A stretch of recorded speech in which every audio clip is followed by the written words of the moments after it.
Et bonjour à tous, bienvenue pour cette vidéo qui commence vraiment à annoncer la pleine saison. Alors on va voir par contre que cette pré-saison, ce début de saison a été assez compliqué, je sais pas chez vous, mais ici la météo a été assez capricieuse quand même. On a eu des énormes écarts de température, des pics à 25 degrés en journée, 40 degrés sous la serre et au contraire des grosses gelées tardives en plus qui ont quand même mis à mal notamment des cultures précoces en extérieur, des semis sous serre aussi qui ont pris un peu chaud. C'est pas évident, ça met un coup au moral même parfois, mais bon, voilà, il faut relativiser aussi par rapport aux professionnels, les pauvres, je pense à eux qui ont tout perdu. Nous, c'est avant tout, en tout cas moi, c'est avant tout du potager plaisir, du potager amateur, et puis bon, si on loupe des cultures, si on les perd, on ressème et on essaie de repartir de plus belle. Donc je vous propose un méga tour de diverses actualités. On va commencer avec la serre, en faisant le tour des semis, des cultures sous serre. On va voir que dans l'ensemble ça se porte bien, que parfois aussi ça finit mal. Et pour cette vidéo, je vous propose un format un peu plus long. Je laisserai un peu plus de place aux images, aux gestes du jardinier. Vous me direz dans les commentaires si ça vous plaît ou pas. Vous pouvez toujours avancer rapidement la vidéo si vous trouvez des longueurs. Je fais un essai, je teste ça avec vous cette semaine. Merci pour votre écoute et on est parti donc pour cette méga vidéo.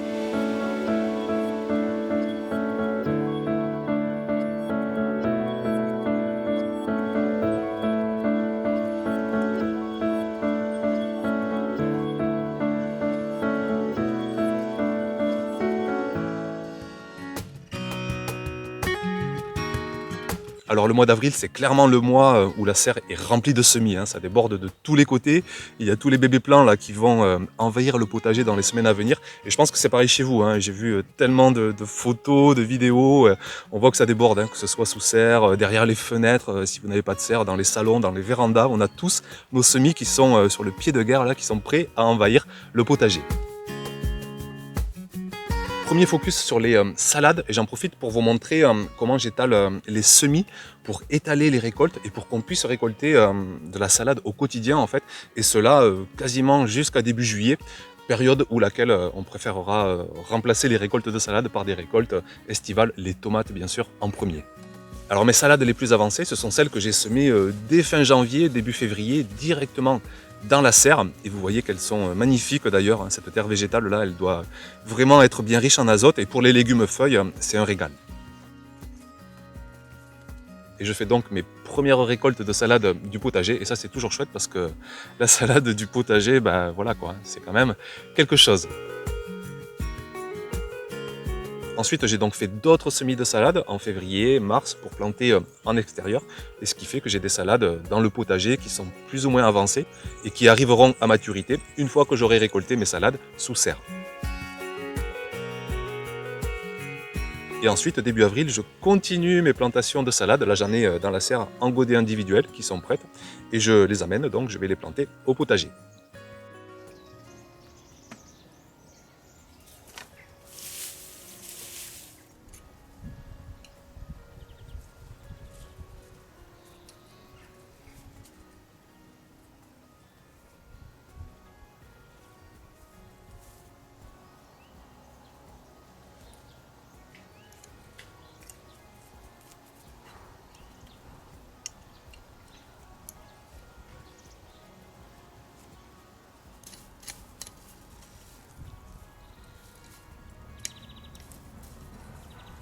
Et puis enfin, pour finir avec cette culture sur cette première partie de saison, je repique en godet individuel mon tout dernier semis de salade.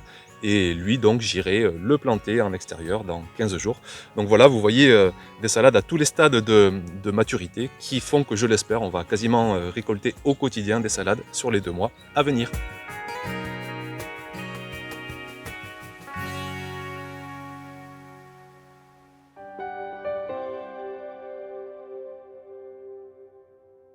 Sous serre, je continue de repiquer mes semis de tomates. Là, ce sont quasiment les derniers. Alors, je ne suis pas particulièrement en avance sur mes plants de tomates. Ils ont pris des coups de froid, des coups de chaud.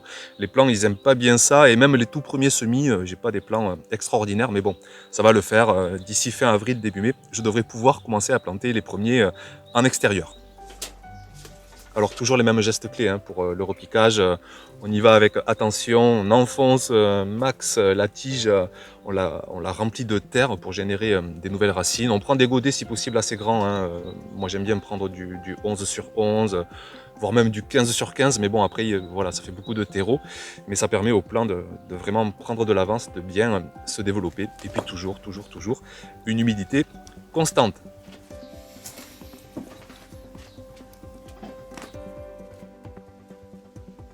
Ensuite, je rempote de nombreux plants, notamment tout ce qui est cucurbitacées, les courges, les butternuts, les potimarrons.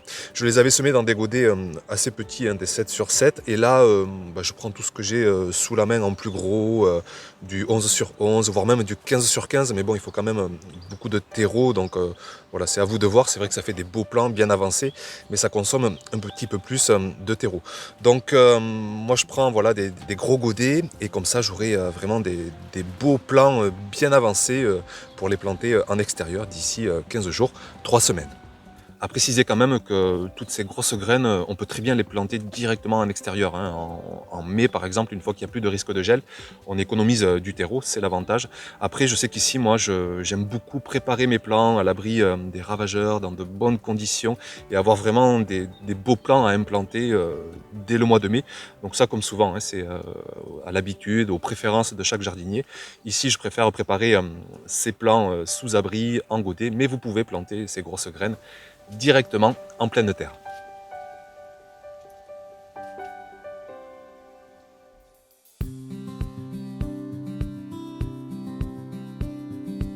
On passe maintenant aux haricots et j'ai fait un premier semis d'impatience sous abri hein, quand même dans des godets individuels parce que semer en extérieur quand le sol est trop froid, quand il fait trop humide, les graines pourrissent et c'est pas idéal. Donc il faut vraiment attendre que le sol soit bien réchauffé.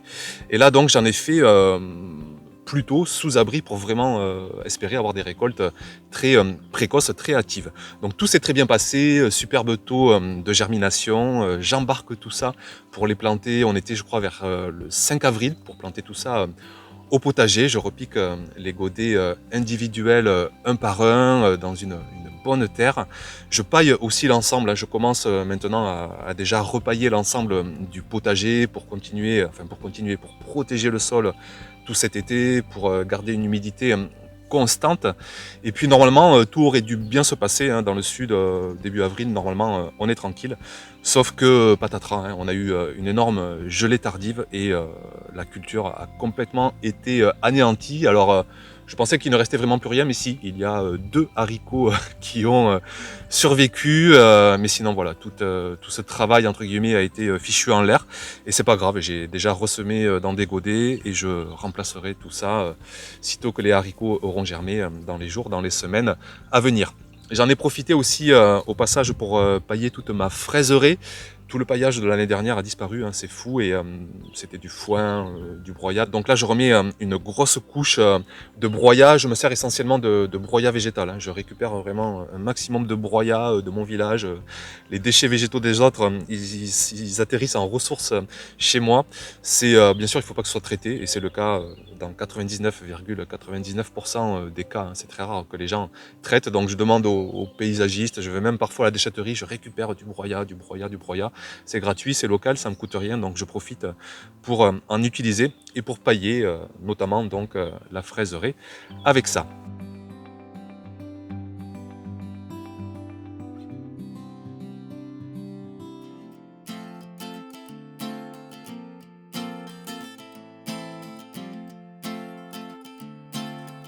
Autre focus sur les betteraves. C'est une culture comme les salades, on peut les planter assez précocement hein, dans la saison, ça supporte des petits gels sans problème. Donc là aussi j'ai semé sous abri dans la serre, les plants sont prêts dans des godets individuels. Et donc il n'y a plus qu'à envoyer tout ça en extérieur et je me mets sur une parcelle que j'avais bien amendée avec vachement de compost maison et vraiment je croise les doigts, j'ai de bons espoirs de récolte. J'espère que tout va bien se passer.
Autre focus maintenant sur les amarantes. Alors les amarantes, c'est marrant parce que j'ai pas mal de gens qui me demandent mais pourquoi t'en fais au potager, à quoi ça sert? Alors c'est vrai que les amarantes, on les mange pas. Alors on pourrait même en manger parce que les graines sont comestibles, mais ici, en toute honnêteté, je le fais pas. En tout cas, je les fais pas pour ça. Les amarantes, je les fais pour la beauté en fait, pour me sentir bien au potager, pour la hauteur qu'elles donnent, pour la couleur qu'elles donnent. Je trouve ça vraiment génial en fait. Et donc chaque année, je fais des amarantes au potager. Je les sème en barquette. Et d'ailleurs, déjà là, le semis sous barquette et tout, je trouve que les couleurs, elles sont géniales. De les voir, voilà, je trouve ça génial. Donc des fois, je récolte aussi, j'ai envie de dire, du bien-être au potager. Je sais que des fois, on se moque de moi pour ça, mais c'est pas grave, j'assume complètement ce fait-là. Donc les amarantes, je les repique en godets individuels. Alors là aussi, hein, on pourrait très bien semer en extérieur, ça marche, mais j'aime bien voilà, m'assurer d'avoir des beaux plants en godets. Et petit à petit, là, sitôt les risques de gel passés, je vais mettre des amarantes, mais vraiment partout dans le potager.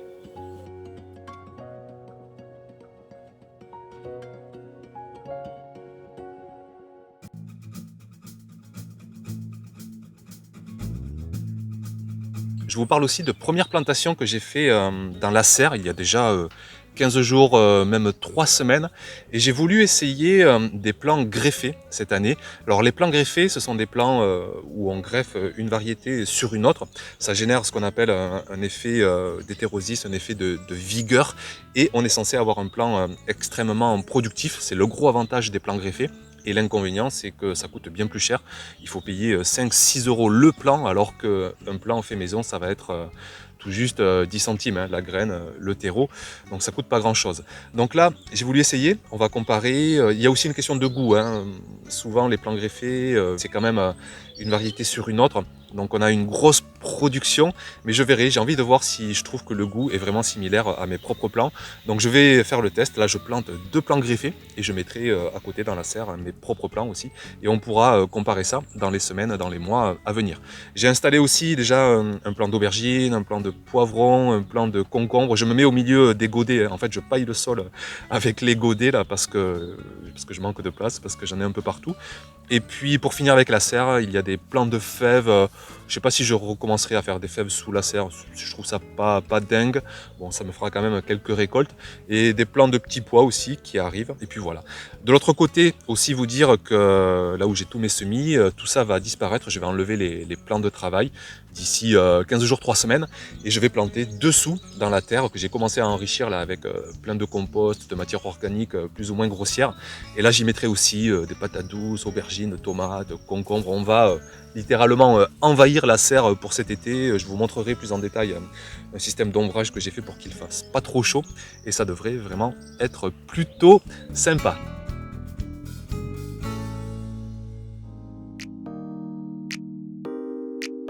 Deux derniers sujets rapidement, il y a tellement de choses, j'aimerais vous parler de tout.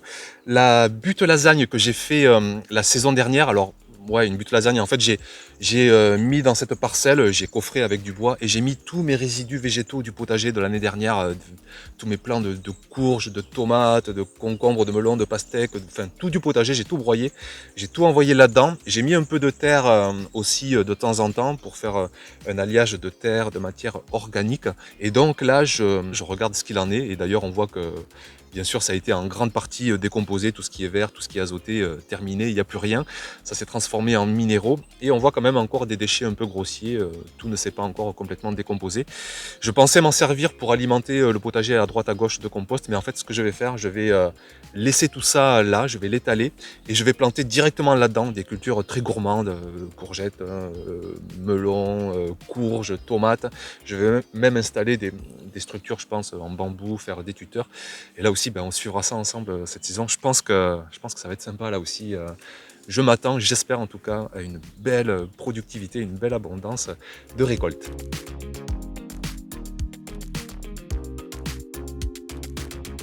Et un tout dernier sujet, avant de vous parler de 2 lectures que j'ai vachement appréciées ces dernières semaines, je voulais vous parler des patates douces, des boutures de patates douces. J'en suis plutôt fier cette année, je les ai vraiment bien réussis.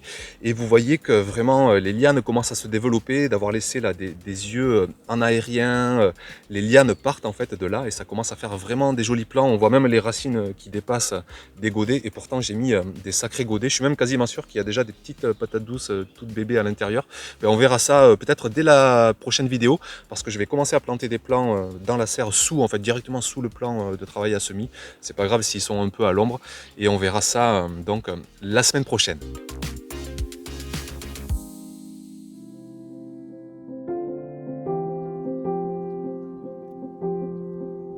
Et je finis donc cette vidéo avec 2 lectures que je viens de terminer et j'ai envie peut-être parfois de vous partager des livres quand j'ai vraiment eu des gros coups de cœur en fait et c'est le cas avec mes 2 dernières lectures, j'ai de la chance et je commence par le livre de André Abrahami, Réussir son potager bio en partant de zéro. André Abrahami c'est un ami en plus, c'est un collègue de travail même, il a sa chaîne YouTube sur le potager et j'ai vraiment j'ai pris une claque en fait avec son livre. Honnêtement je m'attendais pas à aussi bien, c'est impressionnant déjà, il y a un mot qui ressort je trouve, c'est la connaissance. La connaissance qu'a André, c'est moi le premier, j'ai pris une claque en fait. J'ai appris mais tellement de choses. André, il veut tout comprendre, il veut tout savoir et il nous transmet tout ça là-dedans. Et ça, c'est quand même génial. Et puis surtout, il y a beaucoup d'incarnation, il y a du vécu, il y a de l'expérience, il y a des coups de griffe, il y a des coups de cœur. Tous les thèmes en plus sont abordés avec vraiment, il n'y a pas de vérité préétablie, il n'y a pas de croyance. C'est vraiment très pragmatique, c'est très factuel. Je pense aux marcs de café, à la lune, au grain F1, à la permaculture, au sol vivant, au travail, non-travail du sol. Toutes ces notions sont vraiment abordées avec une intelligence en fait, une approche du potager qui est vraiment, qui est très moderne en tout cas je trouve. Et vous verrez tout ça dans ce livre. En plus, il a pensé aux débutants avec des fiches culture, des calendriers de culture qui sont vraiment hyper bien faits. Enfin, quand je dis les débutants, moi je pense avoir un petit peu quelques années derrière moi et ça m'a énormément servi aussi. Donc je me permets vraiment de vous conseiller ce livre. Et je passe au deuxième bouquin. Alors j'adore parce que c'est ça les livres de jardinage, c'est souvent très complémentaire. Le livre de Marie Chiocca, elle a fait beaucoup de livres culinaires, je pense que vous êtes plusieurs à la connaître. Et elle sort un livre sur son fabuleux jardin en permaculture. D'ailleurs, je vous le dévoile un peu, je rêve d'aller visiter son potager et ça devrait se faire. J'espère vous offrir ça dans les mois à venir sur la chaîne. Et c'est vraiment, là aussi, c'est différent du livre d'André dans le sens où là, c'est moins explicité, c'est plus le partage d'une expérience de potager. On est chez Marie en fait, elle nous amène, elle nous prend par la main et elle nous guide dans son potager. C'est vraiment génial, presque j'en ai des frissons de vous le raconter. Et surtout là aussi, elle raconte la permaculture tolérante en fait, bienveillante, sans dogme, sans imposer quoi que ce soit, sans jugement. Elle raconte comment elle gère ses poulaillers, ses animaux, ses lapins, ses fumiers, ses composts, comment elle amende les fleurs, les cultures, les quantités folles de récoltes. Et en plus, comme elle est cuisinière, entre autres, c'est vraiment une femme moderne très active. Elle raconte comment elle transforme tout ça en cuisine avec des fiches recettes. Donc ce sont 2 livres que je me permets de vous conseiller parce que tout simplement je les adore et surtout je suis convaincu que vous les adorerez vous aussi.